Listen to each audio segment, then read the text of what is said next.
What's up? How you doing? Oh, hi, how are you?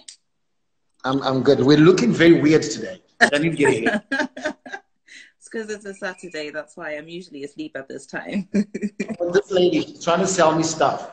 Oh, what are you buying? Hey! She wants I need you to get out of my shop. she wants me to get out of her shop. Are you causing trouble again? I'm not causing I've got havoc. 10 customers who come in. Yeah, none of that. So she sells this stuff. This is what she sells. But I'm not going to tell where it is because she's been weird. Okay, so are you gonna buy But nice stuff. All right, let me go and find a place to chill Okay. and have a conversation so we can talk to our fans. Yeah, I think that sounds like a good idea. Yeah, cool. So, where do you want to start? I guess I want to start at the beginning, really. So, obviously, you know, you're John Cole official, creative extraordinaire. But I know that you've got a lot of you've got your fingers in a lot of different pies, should we say. So, Yes. I'm sure a lot of people don't know that. So that's something that I would be interested in hearing about. Tell us, who is John Cole? First of all, John Cole is a choreographer, a dancer, video director, recording artist at Hi Lucy 212. And I'm a middleman. If you want something, I can get you that stuff. You know what I mean? Wow. Like, if you want something, I can get you that stuff. Nothing I'm just illegal, saying. right? I didn't say nothing about legal. I'm just saying. Noted. Writing that down right now. Everybody be like, we need to contact John Cole. Okay, that's Yeah, but good. So what yeah. came first? I mean, was it kind of like an evolution of, you know, like you starting out as a dancer, or did you just start finding like your passions, or how did it come around? I feel like it started off just being a dance choreographer, and that being a dance choreographer kind of like opened doors for me in different sectors. Mm-hmm. You know what I mean? So I managed to get into banks. I managed to get into these corporates, NGOs, all these companies, and that was through dance. And then later on, I started figuring out that I'm the plug, and that's not a brag. I'm just saying, like, when someone wants something, they would just say, "No, you know what? John Cole might know someone." So now I charge for that. You know, it's talent. So I charge for talent. Wow. Gotta make money somehow. I love it. Yeah, no, that's really good. And it's quite interesting because, you know, this is one of the subjects where I feel like there's not really a lot of information out there, especially when we look at like the creative industries in Zim, and we're talking about, you know, what are the best ways for a creative to, you know, utilize the best management? How do you actually make contacts? How do you put yourself, you know, in the right place at the right time? I mean, what can you tell us about that?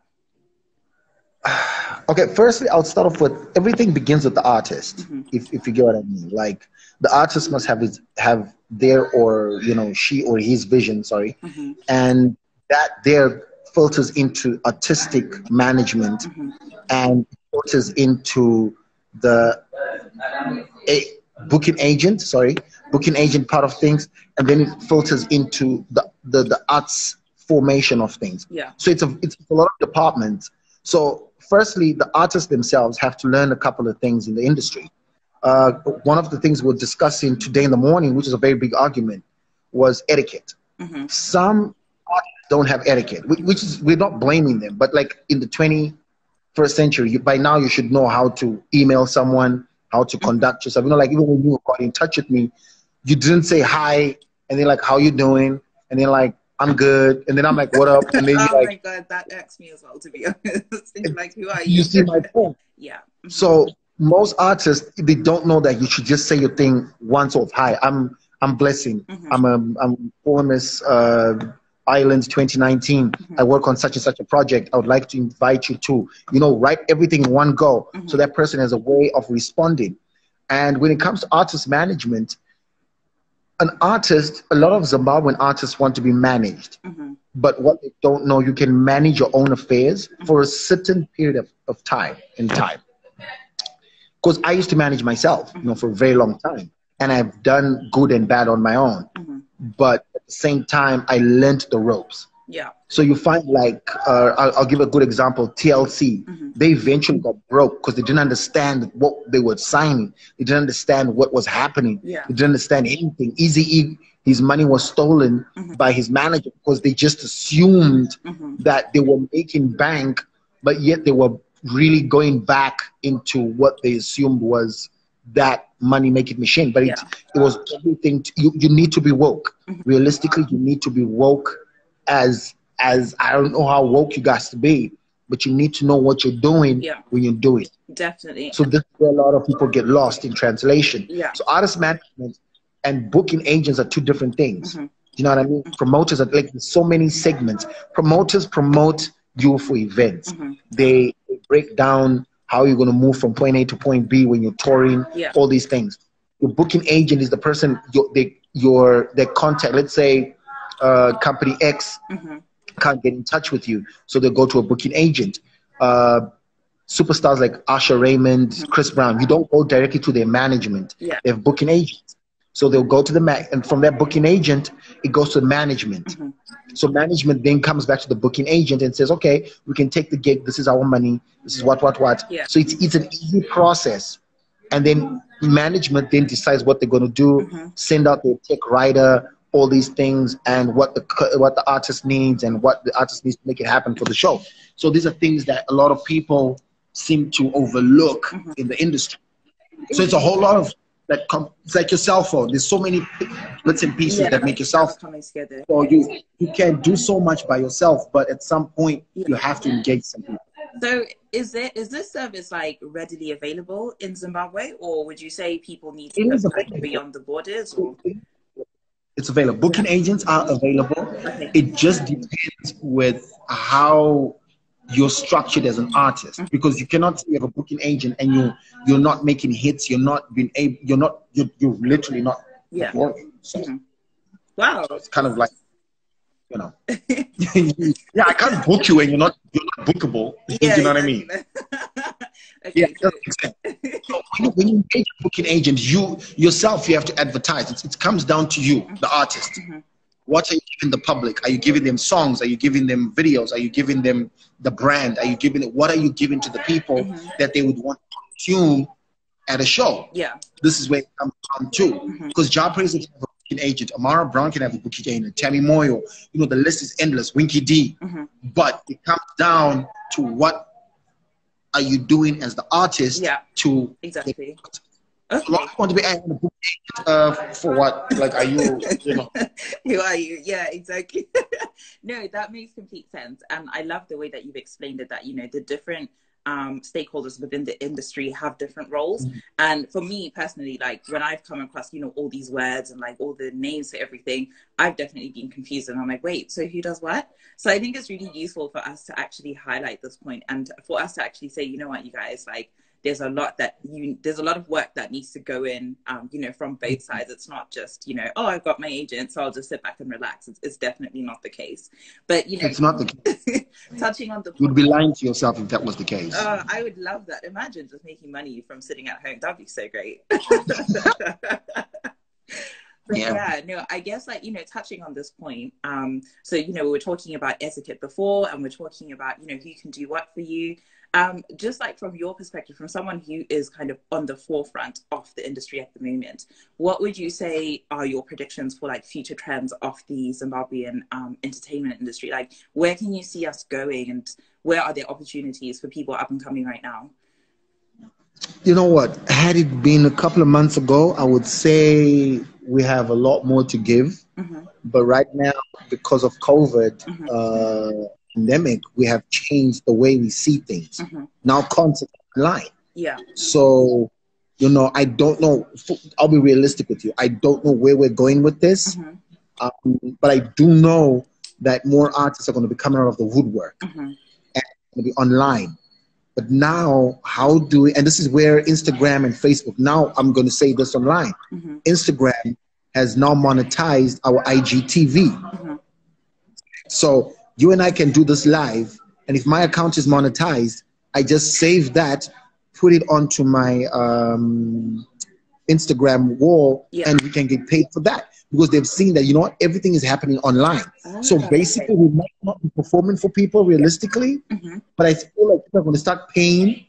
Instagram and Facebook are going to find a way to get people to pay something towards the artist or the creative, and that would be maybe in form of clicks or whatever pay method, whatever you have to pay the artist for the show. Or they might have an exclusive, like fans only fans, whereby if I'm going to do a show, I might just say, listen, this is the link, but to get that into that room, you're going to need to be paying a little something. You know what I mean? I love that. That's the direction we're going, because right now we've noticed that you don't need to travel 100 miles to watch Artist X. You can just turn on your phone, go on the IGTV, or go on the YouTube or whatever, and it's boom, you watch it. You know what I mean? So it's now entertainment at the palm of your hand. It's actually really interesting because I think this situation has highlighted who from, like, I guess the current artist is a good performer. Because there's some concerts I've watched and I'm like, okay, that was interesting, but nothing really to offer. And then there are others where I'm like, wow, I've got so much more respect for this person, because I think it's such a different dynamic, performing to a room full of, like, I don't know, just the production team, compared to performing to, you know, an audience where you can work off each other's electricity and you can kind of, like, you know, go with that. So I personally think that, you know, it must take a lot of strength and talent for someone to be able to pull that off properly. And for me, I'm definitely finding, like, you know, my favorite artists because of the fact that they're good performers, even when it's just, like, you know, to an empty room. I absolutely love it. So it'll be interesting. I think, you know, I feel like that's probably another skill which today's artists probably have to hone a lot more than they would have, like, before COVID. You're very right about that. Yeah. Very right. It's a lot of work. What I do know, I did my first live for my dance classes, and, you know, this is when you realize the impact of social media. Yeah. Within, like, I just clicked live, and the next thing I had like 200 people on Facebook. Like that. And I had, like, I think 200 and something on Instagram. And I was like, okay, this is weird, but okay, you know. What's happening? But then I realized that people now want to do things in a different way. You know what I mean? They want to experience that virtuality, and that virtuality brings forth this, like, energy. It's a different energy. It's not like a live energy, but it's like there. And most people, because you can imagine after rocking at a show, you're jumping up and down. You know, let's some dance hall, you're jumping there, kanjiwa, you're doing this. And then you got to drive home. Yeah. You know? That's not about that. Like, when the show's done, you just click done. Like, I'm out. That's it. Yeah, I mean, so. Oh, I love that. Yeah, this is what I'm talking about. It's all about just chilling on the sofa, right? That's what I'm about.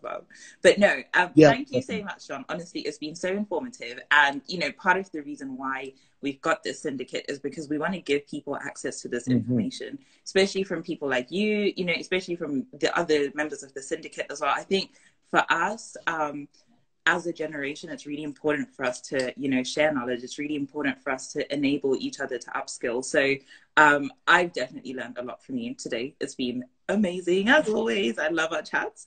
And don't forget to say at the syndicate, we will be hosting classes. You know, people can pay whatever they feel like paying. You know what I mean? Yeah. Towards, you know, the children, school fees, clothes, pads for the girls. You know, stationery, all those things, because that's what we want to achieve. Yeah. You know what I mean? And for me, like, when we had a conversation the first time, I was like, you know what?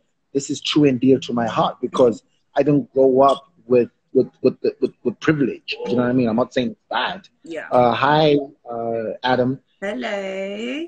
The name confuses me a lot. What's up? And, you know, I don't grow up with much. You know what I mean? So when I see, this is why, like, we do, although we don't talk about it, we do a lot in the background. Yeah, you know, we pay school fees, we buy uniforms. Because I know how it feels not to go to school with, you know, anything, and, you know, just not going with food.